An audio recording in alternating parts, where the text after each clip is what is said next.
اعوذ باللہ من الشیطان الرجیم بسم اللہ الرحمن الرحیم وبہ نستعین وہو خیر المعین۔ سلسلہ کلام سیرت تربیتی انبیاء کے عنوان سے جاری تھا۔ حضرت نوح علیہ السلام کی داستان بیان کرنے کے بعد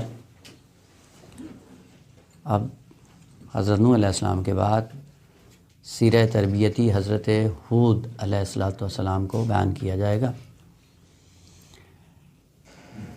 اس سے پہلے کہ وہ مطالب جو حضرت ہود علیہ السلام سے مربوط ہیں ان کو بیان کریں،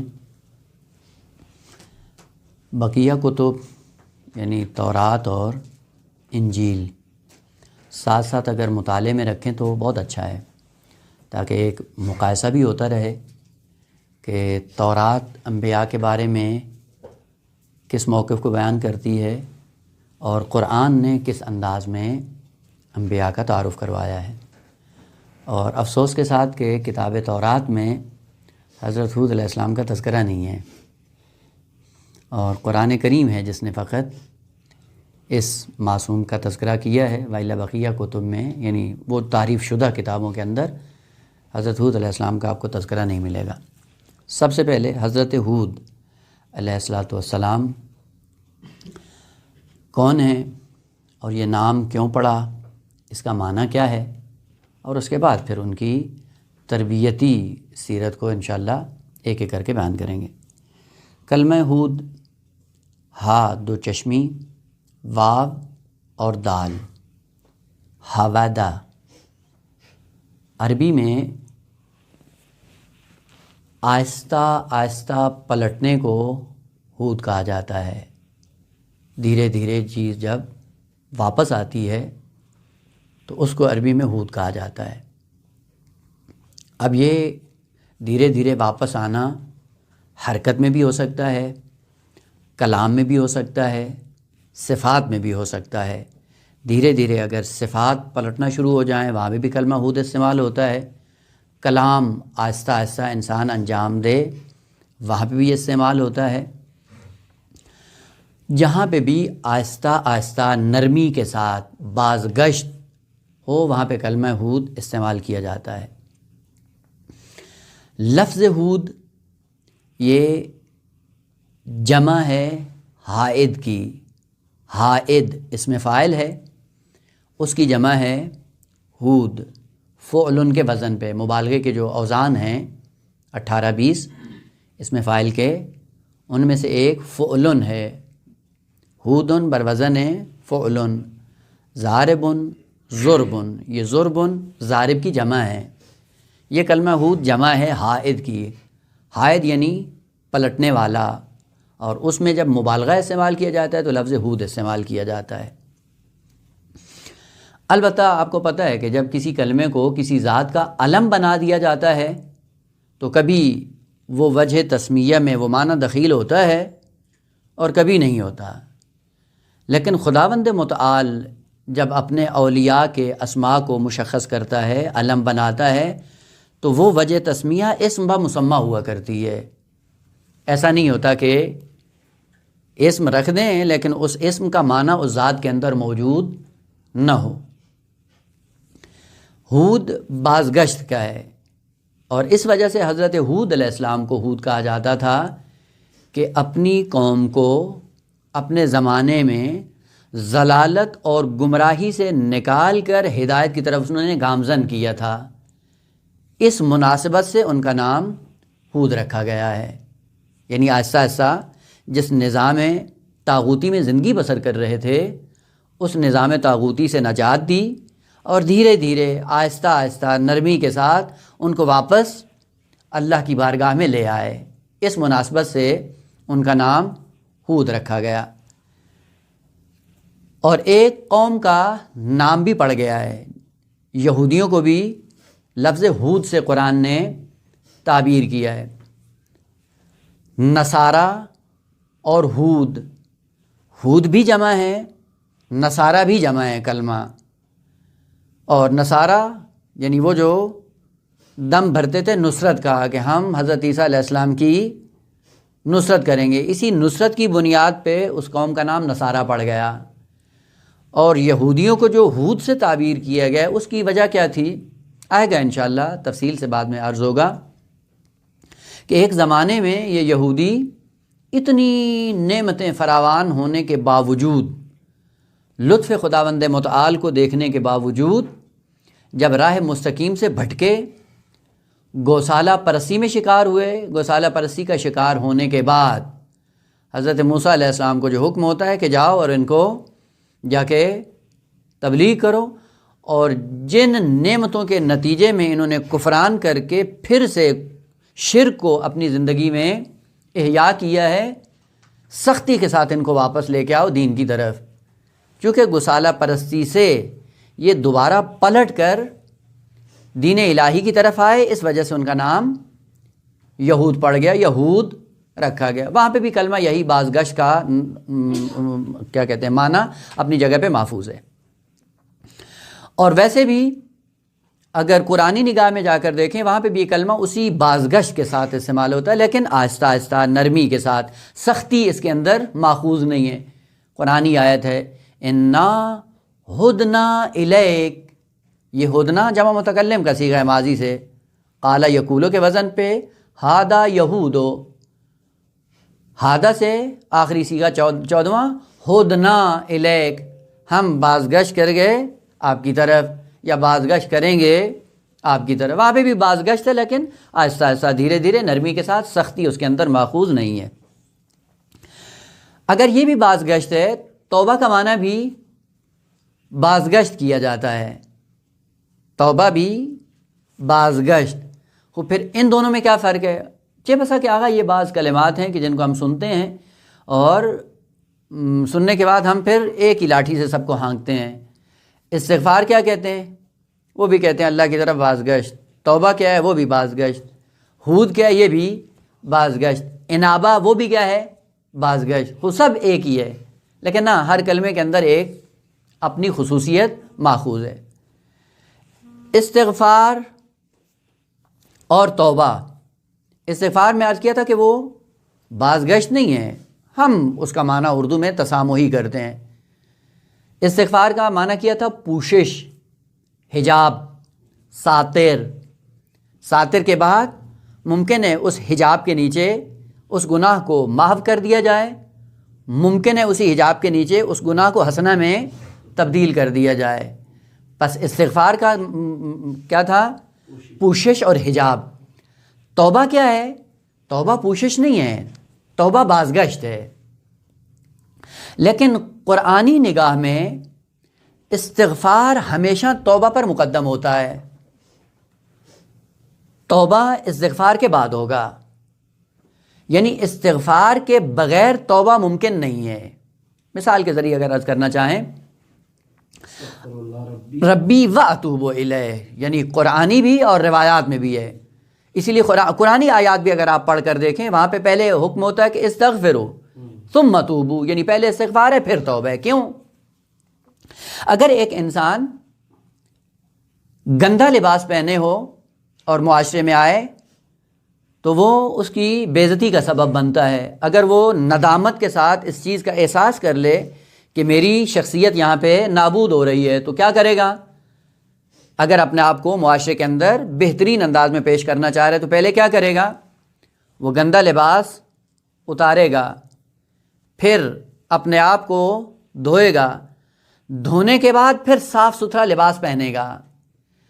یہ جو گندا لباس اتارنا ہے یہ ندامت ہے، پھر اپنے آپ کو دھونا ہے یہ استغفار ہے، اور پھر اچھے لباس سے اپنے آپ کو مزین کرنا یہ توبہ ہے.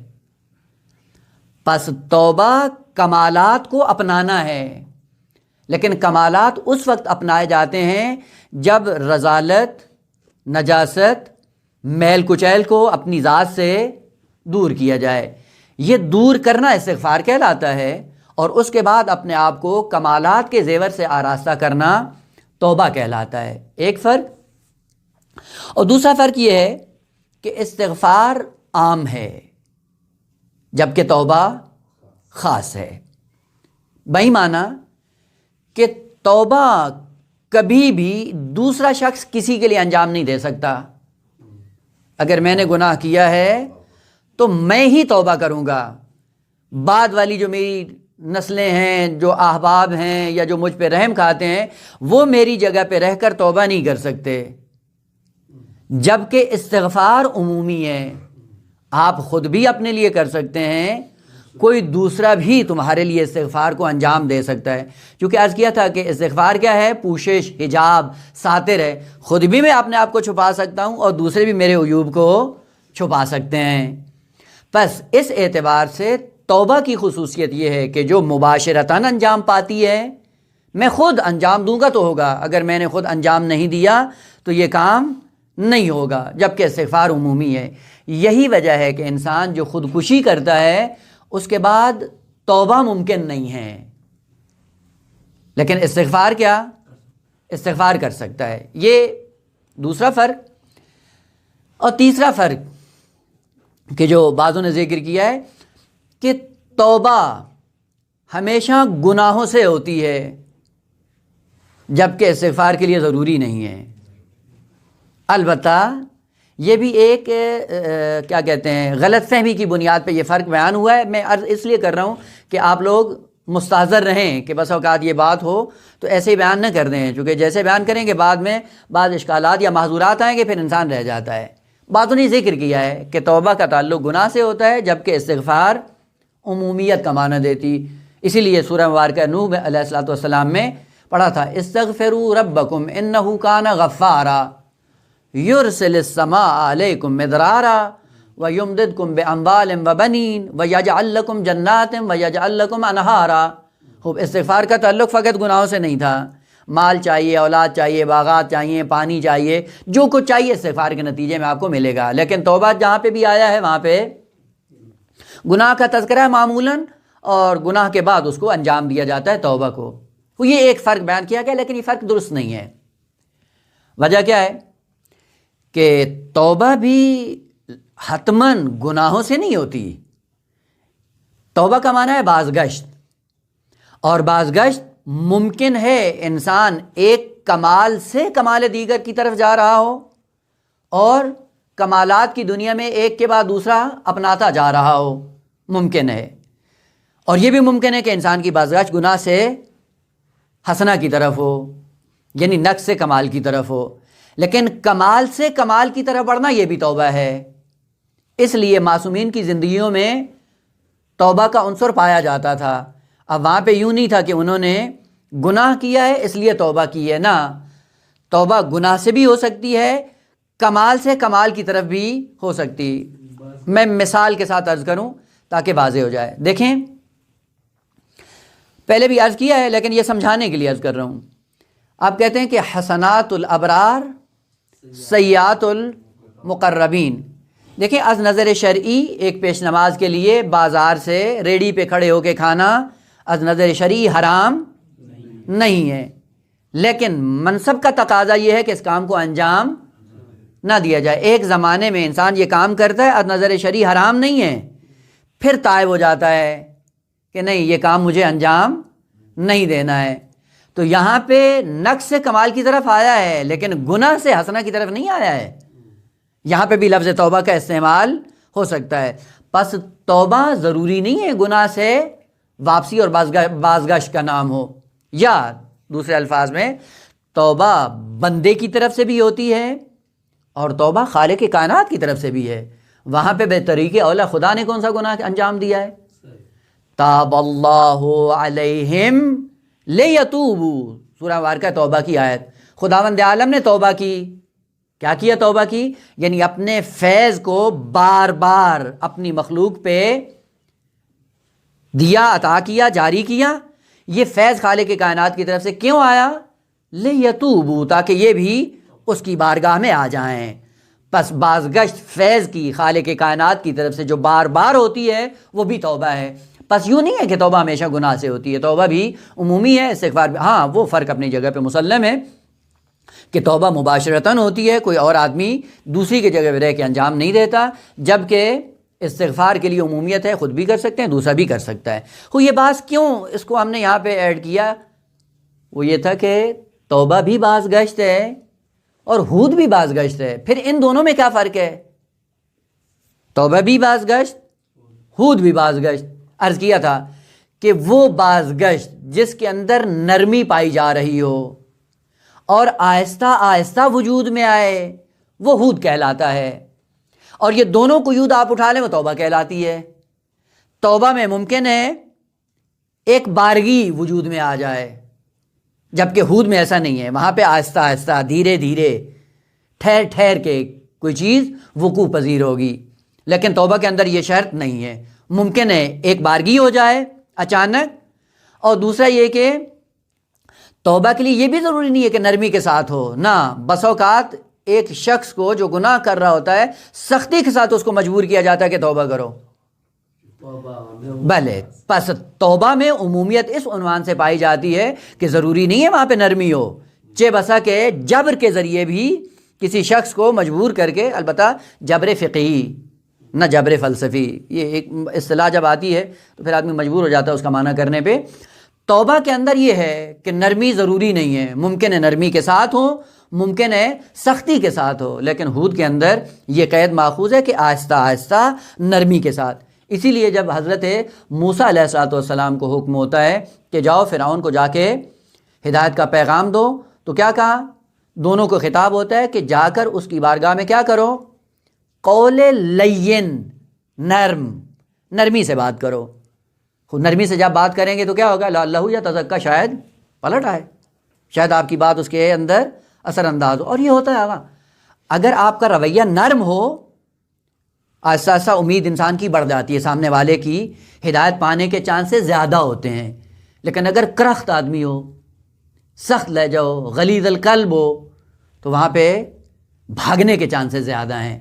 اس لیے ہود کے اندر نرمی کو ماخوذ کیا گیا، اور اسی وجہ سے حضرت ہود علیہ السلام کو ہود کہا گیا ہے کہ نرمی کے ساتھ، ملاطفت کے ساتھ، تحمل کے ساتھ، بردباری کے ساتھ، یعنی سب کچھ دیکھتے تھے لیکن اس کے باوجود تحمل کرتے تھے. تحمل کے بعد آہستہ آہستہ اس کام کو انجام دیتے تھے. اور یہ سیرت ہے انبیاء کا، یہ سیرہ اسی عنوان سے رہا ہے. اگر ہم انبیاء کی سیرت واقعاً اپنا لیں، اس کے بعد دیکھیں آقا معاشرہ کتنا گل گلزار ہو جاتا ہے. ہم انبیاء کی سیرت کو اپناتے نہیں ہیں. جیسے ہی کوئی سختی دیکھتے ہیں ہمارا ریئیکشن اس سے کہیں زیادہ ہوتا ہے. اور جس طرح خصوصاً بر صغیر میں ہے، ہمارا دین فقط 2 بالوں کے اندر اٹکا ہوا ہے. آپ دیکھ لیں پورے بر صغیر میں ہم علماء جو بھی جا کے تبلیغ کرتے ہیں، کون ہے جی اس نے تو منہ پہ 2 بال بھی نہیں رکھے ہیں یار، یہ داڑھی منڈا ہے، یہ تو بے دین ہے، یہ فاسق و فاجر ہے. دیکھیں ہماری تبلیغ کا انداز اور انبیاء کی تبلیغ کا انداز دیکھیں. یہ کام آپ نرمی سے بھی کر سکتے ہیں، یہ لطیف انداز میں بھی یہ بات کی جا سکتی ہے. لیکن ہمارا انداز ایسا ہوتا ہے، وہ جو اس رویے کا شکار ہوتا ہے، بھری محفل میں آبرو ریزی کر دیتے ہیں اور اس کو نام دے دیتے ہیں تبلیغ کا. آپ کو کس نے حق دیا ہے کہ مومن کی بھری محفل میں آبرو ریزی کریں؟ المؤمن اعظم حرمتا من الکعبہ، کعبہ سے بڑھ کر مومن کا احترام ہے. اگر یہ مقام ہے مومن کا تو پھر تبلیغات میں ہم اس چیز کا خیال کیوں نہیں رکھتے؟ اگر یہ سیرت حضرت ہود علیہ السلام کی، یہ تمام انبیاء ایسے ہیں، البتہ ہر نبی ایک خاص صفت کی وجہ سے مشہور ہو جاتا ہے، وإلا کوئی ایسا نبی نہیں ہے کہ جو دوسرے انبیاء کی سیرت کو چھوڑ کر آگے بڑھے. بس حضرت ہود علیہ السلام کا اسم با مسمى ہونے سے ہی پتہ چل رہا ہے کہ کیا کرتے تھے. تحمل، بردباری، قول لین، نرم، مرافقت کے ساتھ دین کا پرچار کرتے، دین کی تبلیغ کرتے. اور روایات میں موجود ہے کہ حضرت نوح علیہ السلام نے 2500 سال کا عرصہ گزارنے کے بعد فقط 80 افراد دائرہ ایمان میں آئے، اور ان میں بھی باہر کے افراد کم تھے. وہ تھوڑے بہت جو تھے قریبی رشتہ دار تھے جو پابرجا رہے. اور حضرت نوح علیہ السلام کے بعد جب یہ نسل بڑھی حضرت نوح علیہ السلام کی، حضرت ہود علیہ السلام پر ایمان لانے والے 4000 پر مشتمل افراد بیگانہ تھے، اپنے خاندان سے نہیں تھے. اور اس کی وجہ کیا تھی؟ یہی جو ان کا اسم با مسمى تھے، ہود. بڑی بردباری کے ساتھ آ کر اس چیز کو انجام دیا. دیکھا لوگوں نے کہ اس کے اندر حسن اخلاق، حسن سیرت اور نرم بیانی، خوش خلق ہونا، ان بنیادوں پہ آہستہ آہستہ وہ کامیاب ہوئے اور آہستہ آہستہ انہوں نے لوگوں کو اس رائے ضلالت سے ہٹا لیا جس پر گامزن تھے۔ اب وہ کیا تھے؟ یہاں پہ دوسرا جملہ کہ حضرت ہود علیہ السلام کس قوم کے اندر معشور ہوئے ہیں؟ قوم عاد۔ قوم عاد وہ قوم تھی جو امت تھی حضرت ہود علیہ السلام کی۔ یہ عاد کون ہے؟ روایات میں ہے کہ حضرت نوح علیہ السلام کی، بعض روایات میں ہے کہ چوتھی نسل سے، یعنی چوتھی نسل جو حضرت نوح علیہ السلام کی چلی ہے سام سے۔ البتہ یہ بھی ایک نقطہ ذہن میں رکھیے گا کہ حضرت نوح علیہ السلام کے 4 بیٹے تھے۔ ایک کنعان تھا جو غرق ہو گیا، 3 بچ گئے تھے۔ ان تینوں میں ایک نامور یعنی جو مشہور تھا بنام سام، جس سے نسل انسانی آگے بڑھی اور خصوصاً انبیاء کی نسل اسی سام سے ہے۔ اس سام کی اولاد سے حضرت ہود علیہ السلام ہیں، اور عاد بھی اسی کی نسل سے تھا۔ البتہ بعض روایات میں ہے کہ یہ 7ویں نسل تھی حضرت ہود علیہ السلام اور عاد، اور بعضوں نے کہا کہ چوتھی نسل تھی۔ فرق نہیں کرتا اب چوتھی ہو یا 7ویں ہو، بالآخر سام کی نسل سے تھے۔ اور چونکہ ایک زمانہ طولانی ہوا تھا حضرت نوح علیہ السلام کے بعد، جس میں یہ شخص عاد بہت بڑا طاقتور تھا، قد آور یہ تھے، یعنی ہیکل کے اعتبار سے قد آور تھے، تنومند، اور ترقی بھی انہوں نے بہت زیادہ کی۔ ہاں یہ عاد ٹھیک آدمی نہیں تھا، لیکن قد آور تھا جسمانی اعتبار سے۔ اور یہ حضرت نوح علیہ السلام کے بعد سب سے پہلے جس نے بت قدہ کی ترویج کی ہے وہ یہ عاد ہے۔ مشرک بھی تھا، بت قدہ کی ترویج کرنے والا، اور قدرت کی بنیاد پہ اس نے پیغام ہدایت کو نابود کیا ہے۔ اور بعد میں جو قوم عاد اس کے نام سے مشہور ہوئی ہے، یہی بتاتا ہے کہ یہ کتنا پاورفل تھا کہ بعد میں اسی کا آئین چلتا تھا اور پوری قوم اس کے نام سے مشہور ہوئی ہے بنام قوم عاد۔ یہ خود اس وقت موجود نہیں تھا جب حضرت ہود علیہ السلام مبعوث ہوئے، عاد نہیں تھا، لیکن اس کی قوم تھی اور اس کے نام سے یہ قوم مشہور ہوئی تھی۔ اسی قوم کے اندر حضرت ہود علیہ السلام کو مبعوث کیا گیا۔ اور یہ بھی آپ کو پتہ ہے کہ جب سفینہ نوح علیہ السلام کوہ جودی پہ آ کے رکا، اور اس کے بعد حضرت نوح علیہ السلام کی اولاد مختلف علاقوں میں پھیلنا شروع ہوئی۔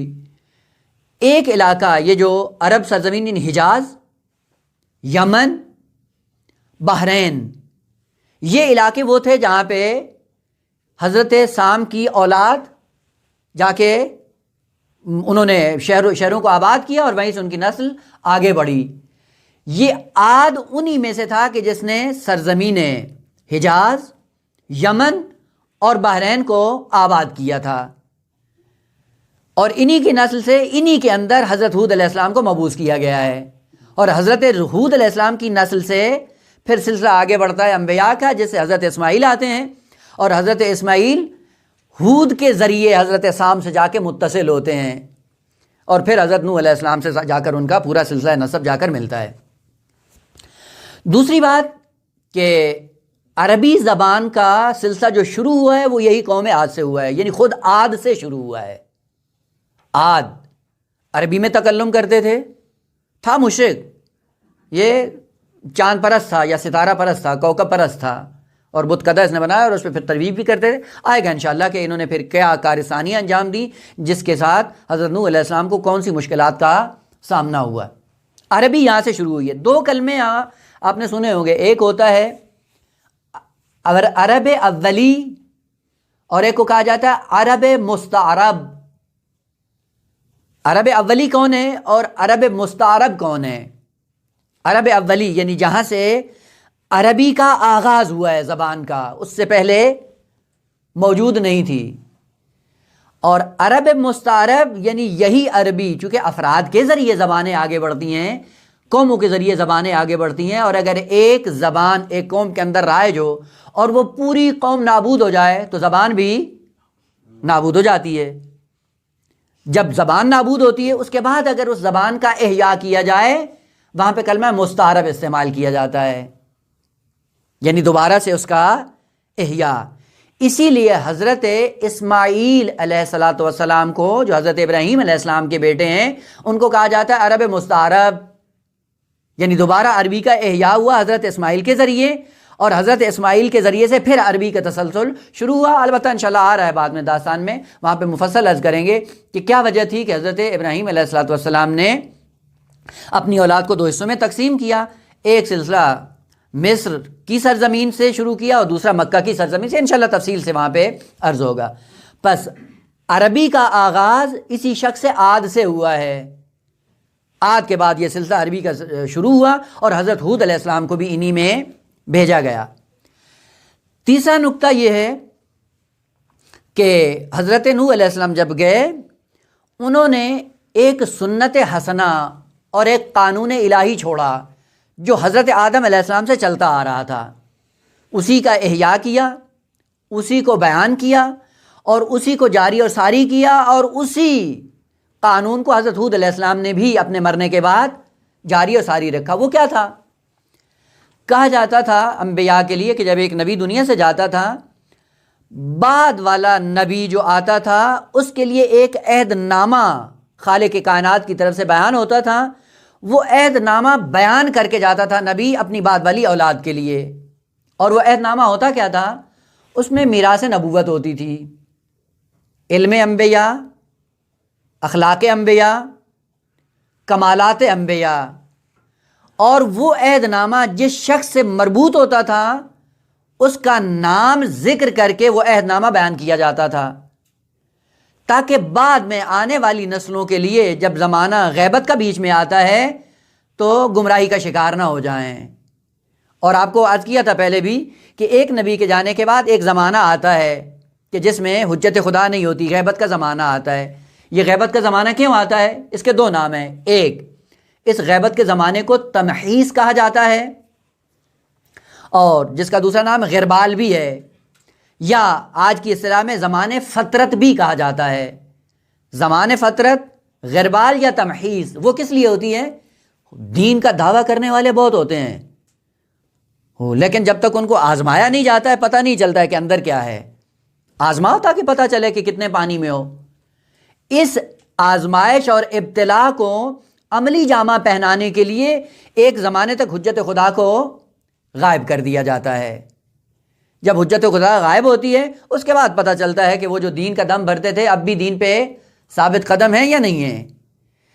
اس غیبت کے زمانے میں اس عہد الہی کو بار بار تکرار کیا جاتا تھا، وہ عہد نامہ تکرار ہوتا تھا، اور اس کے لیے خاص روش اور طریقہ یہ تھا کہ سال میں کم از کم ایک بار وہ مومنین اور انبیاء کی اولادیں ایک جگہ اکٹھی ہوتی، جشن کا اہتمام کرتے، اور جشن کا اہتمام کرنے کے بعد پھر انہی مطالب کا تکرار کرتے، رپیٹ کرتے، اور پھر جس شخص کے نام پر وہ معصوم نبی وصیت کر کے جاتا تھا اس کا تکرار کرنے کے بعد اب وہ یاد دہانی کرتے اور اس بات کا احیاء کرتے کہ کل کو کوئی مشکل کا یا گمراہی کا شکار نہ ہونے پائے۔ آسان کروں گا، جس طرح آج کل علامات ظہور ذکر کی جاتی ہیں، یہ علامات ظہور کیا ہیں؟ یہ وہی عہد ہے انبیاء کا عہد نامہ جو بار بار تکرار کرو۔ وہ فائدہ کیا ہوگا؟ وہ فائدہ یہ ہوگا کہ آہستہ آہستہ لوگوں کے اندر اس خدا کی حجت کے بارے میں معلومات موجود ہوں، یعنی جب وہ آئے تو یہ گمراہی کا شکار نہ ہوں۔ البتہ انسان کے لیے ضروری نہیں ہے کہ اس کا انتظار بھی ہو، اس کی علامات بھی معلوم ہوں، لیکن نفس امارہ، شہرت، حسد، کینہ غالب آ جائے اور اس کا انکار کر دے، عالماً آمدن، جس طرح کہ یہود نے کیا۔ مدینہ کی سرزمین پہ آئے تو کیا کیا؟ سب کچھ اپنا بیچ باچ کے آئے تھے کہ آخری پیغمبر یہاں سے ظاہر ہوگا اور اس کا آئین اور دین پوری دنیا پہ نافذ ہوگا۔ اس نبی کا انتظار کرنے کے لیے مدینہ کی سرزمین میں آئے، زمینیں خریدیں، پراپرٹیاں لیں اور اپنی نسلوں کو وہاں پہ بسایا، لیکن جب آئے تو کیا کیا؟ جانتے تھے، نہ یہ کہ جانتے نہیں تھے، یعرفونہ کما یعرفون ابناءہم، اس حد تک جانتے تھے، لیکن بعد میں ہوا کیا؟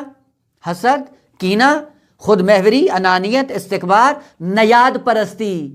آقا یہ بہت بڑا خطرناک المیہ ہے انسان کی گمراہی اور ضلالت کی، نیاد پرستی۔ جی یہ ہماری قوم سے ہے۔ مشکل کیا تھی کہ ہے یہ وہی نبی ہے لیکن انکار کیوں کیا؟ کہ اس لیے کہ یہ بنی اسرائیل سے نہیں ہے۔ آج بھی یہی ہوتا ہے، اور کم و بیش آپ جا کر دیکھ لیں، بس اوقات انسان بڑا فضل ہے، بہت ہی کمالات کا حامل ہے، لیکن لوگ جاتے نہیں ہیں، کیوں؟ کیونکہ فلاں قوم سے، ہماری قوم سے نہیں ہے۔ اور یہ بیماری جہاں پہ بھی ہے، اسی لیے نہج البلاغہ میں امیر المومنین نے ذکر کیا ہے قیامت کے دن بعض لوگوں کو بعض خصوصی صفات کی بنیاد پہ عذاب کیا جائے گا۔ ان میں سے عرب ہیں جن کو تعصب نیادی کی بنیاد پہ عذاب کیا جائے گا۔ اب وہ بقیہ عذاب ان کے اپنی جگہ پہ، لیکن یہ تعصب نیادی قومی تعصب کی بنیاد پہ ان کو عذاب کیا جائے گا۔ عرب بعنوان مصداق ذکر ہوا ہے، انحصاری نہیں ہے، یعنی جس میں یہ بیماری ہوگی اس کا انجام ایسے ہی ہوگا۔ اسلام کے اندر نیاد پرستی نہیں ہے۔ وہ آج جو نیاد پرستی کا درس دیا جاتا ہے وہ کیا ہے؟ یہ تو دینی تعلیمات نہیں ہیں، اسلامی تعلیمات نہیں تھیں۔ وہ یہ کہاں سے آئیں؟ بگاڑ کہاں سے آیا؟ یہ پیغمبر اسلام کے دنیا سے جانے کے بعد جب خلفاء کا سلسلہ شروع ہوتا ہے، اور خصوصاً خلیفہ دوم کے زمانے میں کسی کو حق نہیں پہنچتا تھا کہ عجم عرب کی سرزمین پہ آ کے سفر کرے، کسی کو حق نہیں پہنچتا تھا کہ عجم عرب کے اندر آ کے رشتہ لے، شادی کرے، کسی کو حق نہیں پہنچتا تھا۔ اور آج کل کا جو امریکی سسٹم ہے، گورا کالے کو مار دے کوئی فرق نہیں پڑتا ہے، لیکن کالے کو یہ حق نہیں پہنچتا کہ گورے کو مار سکے یا اصلاً میلی نگاہ سے اس کو دیکھے۔ اس زمانے میں یہی تھا، خلیفہ دوم کے زمانے میں اگر عرب کسی کو مار دیتا ہے پرواہ نہیں ہے، اور اگر عجم کوئی سر اٹھاتا ہے پورے کے پورے قبیلے کو نابود کر دیا جاتا تھا۔ کیوں بھائی؟ نیاد پرستی جو اسلام کے اندر انتہائی مذموم تھی۔ وہ آج دیکھیں یہی جو آج بھی دنیا میں رائج ہے، ہم نام تو اس کو اسلام کا دیتے ہیں، لیکن یہ اسلام محمدی ہے نہ، یہ اسلام وہ ہے بنی امیہ یا اسلام اموی یا اسلام امریکائی کہہ لیں۔ دیکھیں ہاں اسلام محمدی اور اسلام امریکائی، اب وہ نام چینج کرتے ہیں، فرق نہیں کرتا، نام جو بھی دیں بالآخر جو بھی غیر محمدی ہے۔ کتنی نرمی پائی جاتی ہے اسلام محمدی کے اندر۔ وہی ابو سفیان جو سرسخت ترین دشمن ہے اسلام کا، لیکن اسلام محمدی میں سرسخت ترین دشمن اسلام کا گھر بھی محفوظ ہے۔ اور جو خلافت سے اسلام آیا ہے، اسلام خلافتی، اس میں کیا ہے؟ خود اہل بیت کا گھر محفوظ نہیں ہے۔ فرق ہے ہم کس اسلام پہ چل رہے ہیں۔ بس اوقات لیبل ہم نے بڑے لگائے ہوتے ہیں، لیکن ذرا اس لیبل کو کھولو، اندر سے کیا نکلتا ہے۔ جو اندر سے نکلتا ہے وہ پتہ چلتا ہے کہ کیا اس کے اندر موجود ہے۔ نام پہ، زبان پہ ہمارے کیا ہوتا ہے جی ہم اسلام علوی پہ عمل کر رہے ہیں۔ وہ ذرا دیکھو یہ جو قوانین بنائے ہوئے ہیں جن کے بل بوتے پہ زندگی بسر کر رہے ہو، یہ سیرت علوی ہے، یہ اسلام محمدی ہے جس پہ عمل کر رہے ہو؟ یہ اسلام محمدی نظر نہیں آتا ہے۔ ادعا بہت کرتے ہیں لیکن ہوتا نہیں ہے۔ وہ عرض کر رہے تھے کہ اسلام کا جو سلسلہ ہے وہ تمام انبیاء نے یہی کیا ہے کہ بالآخر انہی اقدار کے بل بوتے پہ آ کر اس اسلام کو آپ کو آگے بڑھانا ہے۔ لہٰذا وہ زبانیں جو رائج ہوتی ہیں ان کو جب دوبارہ زندہ کیا جاتا ہے، وہاں پہ کلمہ مصارب استعمال ہوتا ہے۔ حضرت ہود علیہ السلام سے سلسلہ عربی کا شروع ہوا انبیاء کا، اور پھر حضرت اسماعیل علیہ السلام کے زمانے سے یہ سلسلہ پھر سے احیاء ہوا، اور پھر عربی کو مکہ کی سرزمین پہ آ کے راج کیا گیا، کہ انشاءاللہ بعد میں بحث ہوگی۔ وہ عرض یہ کر رہے تھے کہ ایک عہد نامہ ہوتا تھا، اس عہد نامے کو دہرایا جاتا تھا۔ حضرت نوح علیہ السلام سے لے کر زمانہ حضرت ہود علیہ السلام تک اس عہد کا ہر سال تکرار ہوتا تھا، اور بعض روایات کے مطابق ظاہر سی بات ہے جب اتنی نسلوں کے بعد آئے ہیں تو زمانہ بہت طولانی ہو گیا تھا، لیکن وہ عہد نامہ کمال امانت داری کے ساتھ بیان ہوتا رہا، اور اس ہونے کا نتیجہ کیا نکلا تھا کہ جب حضرت ہود علیہ السلام نے ظہور فرمایا اور منجی کے طور پہ قوم عاد کے اندر ظاہر ہوئے، کسی کو کوئی شک و تردید کی گنجائش نہیں ہوئی۔ سب نے انہی عہد نامہ الہی کے تحت، انہی تعلیمات کے مطابق حضرت ہود علیہ السلام کو پہچان بھی لیا اور اس پہ ایمان بھی لے کے آئے، اور ایمان لانے کے بعد انہوں نے حضرت ہود علیہ السلام کی مدد بھی کی، اور اس کے بعد پھر سلسلہ آگے بڑھتا ہے کہ قوم عاد کے بعد میں یہ قوم سمود میں تبدیل ہوتی ہے کہ قوم عاد پھر دنیا سے مٹ جاتی ہے۔ حضرت ہود علیہ السلام کے انشاءاللہ آئے گا کہ وہ کون سا عذاب تھا جس عذاب کے نتیجے میں قوم حضرت ہود علیہ السلام نیست و نابود ہو گئی۔ اور جیسے ہی وہ نیست و نابود ہوتی ہے، سلسلہ عربی کا بعد میں دوسری قوموں کے عنوان سے شروع ہوتا ہے، بعد میں جو آتی ہے قوم ثمود کا انشاءاللہ بعد میں آئے گا کہ بعد والے نبی کے ساتھ ان کا سلسلہ ہے۔ پس قوم عاد وہ قوم ہے جو نسل سام سے ہے، اور نسل سام سے حضرت ہود بھی ہیں، لیکن ایک دیکھیں بت کدے کا مالک بنا ہوا ہے اور دوسرا ہدایت الہی کا پیغام کا پرچار کر رہا ہے، اور دونوں میں آپس میں مقابلہ ہوتا ہے۔ مقابلہ کرنے کے بعد جس سیرت کو حضرت ہود علیہ السلام نے اپنایا ہے وہ ہمارے لیے الگو اور آئیڈیل ہے۔ آخری مطلب کہ زمانہ فطرت میں یا زمانہ غیبت میں یا زمانہ تمحیص میں یا غربال میں جو چیز ہوتی ہے وہ کیا ہے؟ استخدام۔ قانون قرآنی ہے، عقلی بھی ہے، قرآنی بھی ہے۔ استخدام کیا ہے؟ قرآنی آیات ہیں۔ خداوند متعال فرماتا ہے کہ سب کچھ میں نے تیرے لیے خلق کیا ہے۔ آپ کون ہیں؟ مخدوم۔ کائنات کیا ہے؟ خادم۔ آپ اس خادم سے جو کام لیتے ہو وہ کیا ہے؟ استخدام۔ پس استخدام کیا ہوتا ہے؟ خادم سے کام لینا۔ خوب، جب خادم سے کام لیتے ہو تو پھر اس کی ضروریات کس کو پوری کرنی چاہیے؟ مخدوم کو۔ نظام تو یوں ہی چلتا ہے نا، آپ جا کر دیکھ لیں ابھی جو نظام ہے، وڈیرا پن ہے، کہیں پہ مخدوم ہوتا ہے، وہ لوگوں سے کام لیتا ہے، بعض ان کے خادم بنے ہوتے ہیں، ان خادموں کو استعمال کر کے استخدام کرتا ہے۔ اور استخدام میں پھر ہوتا کیا ہے؟ ظلم، بربریت، استکبار، طاغوتیت اور فرعونیت۔ اگر استخدام الہی اقدار پر مبتنی ہو وہ انسان کے لیے عزت کا سبب بنتا ہے۔ یعنی وہ جو مخدوم ہے اور جس خادم سے کام لے رہا ہے اس کو بھی درجہ انسانیت پہ سمجھ کر اس کے ساتھ رویہ اپناتا ہے، قانون مساوات سامنے آتا ہے، اور پھر کوئی تقدم یا تاخر سامنے نہیں آتا ہے۔ ائمہ نے یہ کیا یا نہیں کیا ہے؟ وہ محبوب ربانی جس کے لیے کہ واقعاً اشرف انبیاء ہے، جب مکہ اور مدینہ کی سرزمین پہ بیٹھا ہوتا تھا اپنے اصحاب اور خادمین کے سائے میں، کہ جس کی وجہ سے یہ پوری کائنات بنی ہے، اگر وہ نہ ہوتے تو کچھ بھی نہیں ہوتا، لیکن استخدام جو کرتے تھے وہ کس بنیاد پہ تھا؟ عدالت کی بنیاد پہ، الہی اقدار کی بنیاد پہ۔ اور الہی اقدار کی بنیاد پہ ہونے کے بعد اس حد تک پیغمبر اسلام نے اپنے آپ کو اپنی امت کا ہم رنگ بنا دیا کہ باہر سے آنے والے کو پتہ نہیں چلتا تھا کہ صحابی کون ہے اور رسول کون ہے۔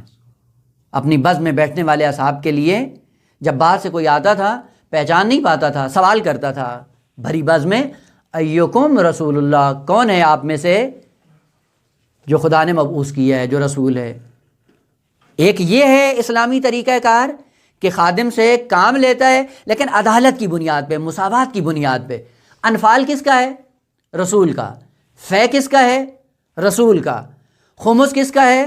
رسول کا۔ ذاتی مال ہے، لیکن جب یہ استخدام مساوات اور عدالت کی بنیاد پہ آگے بڑھتا ہے، خود بھی 2 دینار اٹھاتا ہے اور اپنے غلام کو بھی 2 دینار دیتا ہے۔ یہ مکتب آپ کو کہاں سے نظر آئے گا؟ کہاں سے ملے گا؟ ایک یہ ہے مخدوم جو اپنے خادم سے کام لیتا ہے اور کوئی فرق نہیں ہو، کالے اور گورے میں فرق نہیں کرتا، عرب اور عجم میں فرق نہیں کرتا، غریب فقیر میں کوئی فرق نہیں کرتا ہے۔ ایک یہ ہے قانون استخدام، اور ایک دوسرا قانون ہے اس کے مقابلے میں استخدام فرعونی یا نمرودی یا شدادی یا یزیدی۔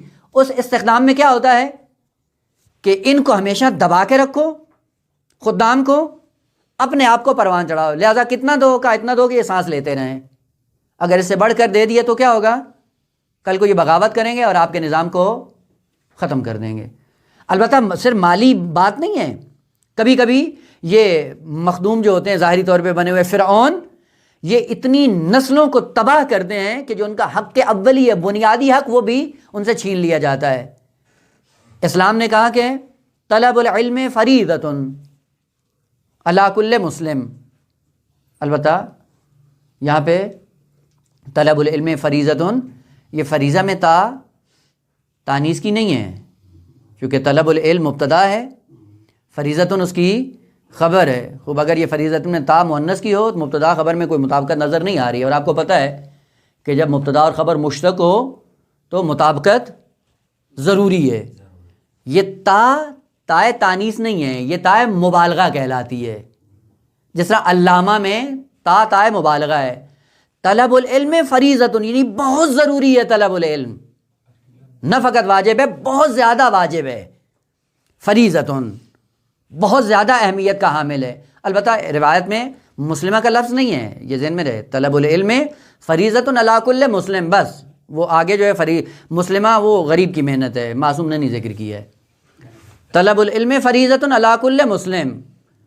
البتہ وہاں پہ مسلم عنوان جامع ہے کہ جو خود خواتین کو بھی شامل ہے، ایسا نہیں ہے کہ خود مسلم کے اندر مرد شامل ہے، نہ، یہ عنوان عام ہے جو مرد اور خاتون دونوں کو شامل ہے، لیکن روایت میں کلمہ مسلمہ نہیں ہے.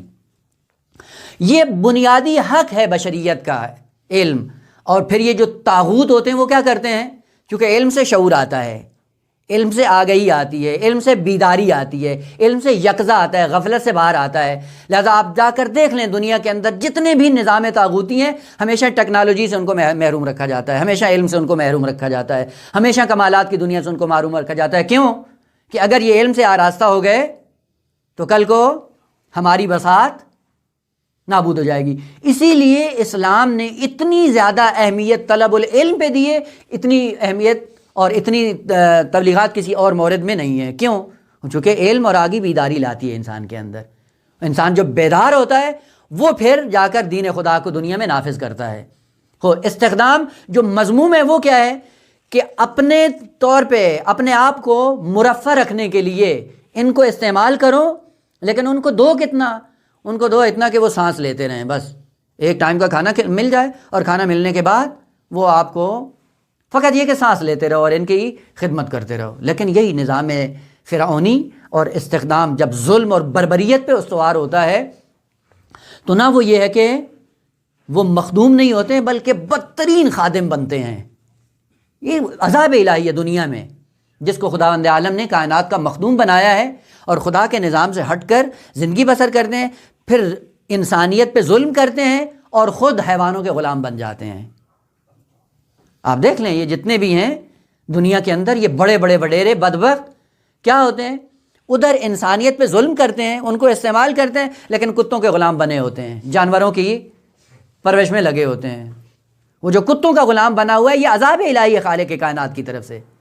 غربیوں کو دیکھ لیں، امریکیوں کو دیکھ لیں، دوسری قوموں پہ ہلہ بولتے ہیں، چڑھ نکلتے ہیں ان کے اوپر، اور خود کہاں پہ ہیں؟ بلی اور کتوں کی ساری زندگی اسی کی خدمت کر کے دنیا سے. یہ عذاب الہی ہے جس کو خداوند عالم نے کرامت کا تاج پہنا کر مخدوم بنایا تھا، وہ ذلت کا تاج پہن کر حیوانوں کا غلام بن جاتا ہے جب مساوات الہی سے پیچھے ہٹتا ہے. بس قانون استخدام، اس استخدام کے سائے میں دین خدا بھی پنپتا ہے، انسان بھی کمالات کی طرف بڑھتا ہے. اور معصومین نے، انبیاء نے کام یہی کیا تھا کہ استخدام والے قانون کو کا چارہ نہیں ہے. استخدام کے بغیر، یعنی جب ایک دوسرے سے آپ خدمت نہیں لیتے ہیں، دونوں کمال کی طرف نہیں بڑھ سکتے ہیں، لیکن یہ استخدام مساوات کے سائے میں ہو، جتنا خود کو سمجھتے اتنا دوسرے کو بھی سمجھو. اسی لیے آپ جا کر دیکھیں، پھر پوچھا جاتا ہے جی ناکامی کے اسباب کیا ہیں؟ امیر المومنین نے نہج البلاغہ میں ذکر کیا ہے. حضرت فرماتے ہیں کہ اگر نااہل کو اہل کی جگہ پہ رکھ دو کا پھر تمہیں دشمن کو بلانے کی ضرورت نہیں ہے، خود بخود نابود ہو جاؤ گے. اگر ثانوی چیزوں کو بنیادی چیزوں پہ ترجیح دو گے تو بھی تمہیں دشمن کی ضرورت نہیں، خود بخود نابود ہو جاؤ گے. مثلا ابھی آپ دیکھیں، ہم دور نہیں جائیں، ہم اپنے ذرا اس میں رہیں، اپنے ہیتے میں، جہاں پہ ہمیں اپنا یہ قانون معصوم نظر آتا ہے. خصوصاً پاکستان کے اندر مدارس کیوں فیل ہو رہے ہیں جی؟ مدارس دینی کیوں فیل ہو رہے ہیں؟ چونکہ حضرت کے فرمان کا مصداق بن گئے. وہاں پہ اہل کی ضرورت نہیں ہوتی. ایک سلسلہ ہے استخدام فرعونی، اور استخدام فرعونی میں ہوتا کیا ہے؟ نااہل کو اہل پہ مقدم کرنا ہے. جب نااہل کو اہل پہ مقدم کرنا ہے تو پھر ہوتا کیا ہے؟ یہی نابودی ہے. اب دیکھیں سب کو اپنی جان کے لالے پڑے ہوئے ہیں جی. مدرسے فیل ہو رہے ہیں، کوئی چندہ نہیں دیتا ہے، کوئی ڈونیشن نہیں کرتا ہے، تو پھر کیا کرو؟ اب ساتھ میں انہوں نے ایسے اقتصادی کالج بنا لو. ہاں، اب وہ پیسوں کا درآمد کر دے. یہ جو مقدس ترین دین ہے جس کے لیے خداوند عالم نے وعدہ کیا ہے، لَأَغْلِبَنَّ أَنَا وَرُسُلِي، جو بھی میرے دین کی مدد کرے گا میں کبھی اس کو مغلوب نہیں ہونے دوں گا. اس کا مطلب یہ کہ آج جو ہم مغلوب ہو رہے ہیں یہ دو حال سے خالی نہیں ہے. یا یہ کہو کہ معاذ اللہ خدا نے جھوٹ کہا ہے، یا یہ ہے کہ نہیں خدا نے سچ کہا ہے، ہمارا خدا کے ساتھ رابطہ صحیح نہیں ہے. وہ پہلی بات تو نہیں کر سکتے کہ خدا نے جھوٹ کہا ہو، لیکن دوسری طرف یعنی ہمارا دین خدا سے کوئی ربط نہیں ہے. واللہ خدا نے واضح الفاظ میں کہا لأغلبن انا ورسلی، جو دین خدا پہ چلے اور وہ ذلیل ہو جائے ممکن ہی نہیں ہے. وہ پہلے نااہل کو اہل کی جگہ پہ بٹھاتے ہیں، دوسرا استخدام فرعونی ہے. وہ اتنا تو کرو نا کہ جتنا اپنے آپ کی ضروریات پوری کرتے ہو، وہ جو آ کر ان بچوں کی تعلیم اور تربیت کا انتظام کرتا ہے اس کو بھی اتنا انسان سمجھو کہ اس کی ضروریات پوری کرو. اس کے بعد دیکھو کہ ان میں اندر دین کی تعلیمات جاری و ساری ہوتی ہیں نہیں ہوتی ہیں، وہ یقیناً ہوتی ہیں. اور پھر دوسرا عنصر جو امیر المومنین علیہ السلام نے ارشاد فرمایا وہ یہ تھا کہ ثانوی چیزوں کو اہمیت دینا، بنیادی چیزوں کو نظر انداز کر دینا. کتنے ایسے ہم ہیں کہ ثانوی چیزوں کو ہم بہت زیادہ اہمیت دیتے ہیں، لیکن جو بنیادی چیزیں ہوتی ہیں اس کی طرف ہماری کوئی توجہ ہی نہیں ہوتی ہے. اس کا ایک نمونہ اگر مثال کے ساتھ دیکھنا چاہیں، ہمارے معاشرے میں آپ چلے جائیں، مستحبات مکروہات پہ کتنی تاکید کی جاتی ہے. ایک مولوی بیچارہ چلا جائے تو اگر کوئی مستحب کو چھوڑ دے، مولانا یہ مستحب نہیں ہے، جی ہے، آپ نے کیوں انجام نہیں دیا ہے؟ وہ استحباب کے پیچھے پڑا ہوا ہے، لیکن خود نماز واجب بھی قضا ہو جاتی ہے، پڑھتا ہی نہیں ہے. وہ جو دوسروں کو ثانوی چیزوں کی اہمیت دے کر اس کو رسوا کرنے کے چکر میں اور خود بنیادی چیزیں یا خود چھوڑ رہا ہے تو کیا ہوگا کہ ایسی قوم کو دشمن کی ضرورت نہیں، خود بخود نابود ہو جاتی ہیں. ہم ثانوی چیزوں میں بہت زیادہ پڑے ہوئے ہیں. وہی حضرت امیر المومنین کی تعبیر کے مطابق امیر المومنین بنیادی راستہ بتانے کے لیے آئے تھے، اس لیے بار بار کہتے تھے سلونی سلونی قبل ان تفقدونی. وہ بدبخت اٹھ کے کوئی کہتا تھا میری داڑھی کے بال کتنے ہیں، پگڑی کے پیج کتنے ہیں، فلاں کدھر ہے، یہ کدھر ہے، یہ بتانے آئے تھے. ثانوی چیزیں دی، ذلیل و خوار ہو گئے، ہادی خدا کے ہوتے ہوئے ذلیل اور رسوا ہو گئے. پس استخدام ہے، اگر دین کے سائے میں ہو، دین بھی پنپتا ہے، خود انسان بھی پنپتا ہے اور دونوں کی عزت محفوظ ہوتی ہے. دین بھی سر بلند ہو جاتا ہے، انسان بھی سر بلند ہو جاتا ہے. لیکن استخدام اگر الہی اقدار سے ہٹ جائے پھر عاد کی صورت میں انسان ظاہر ہوتا ہے، جہاں پہ فقط لوگوں کو استعمال کرو اور دین خدا کو نابود کرو، شرک اور پستی اور ذلت کا پرچار کرو. اسی ذلت کے پرچار کو ختم کرنے کے لیے خالق کائنات نے حضرت ہود علیہ السلام کو مبعوث کیا، اور مبعوث کرنے کے بعد ان سے کہا کہ یہ جو استخدام کا رخ انہوں نے بدل دیا ہے، اس استخدام کو اپنے ڈگر پہ لے آؤ.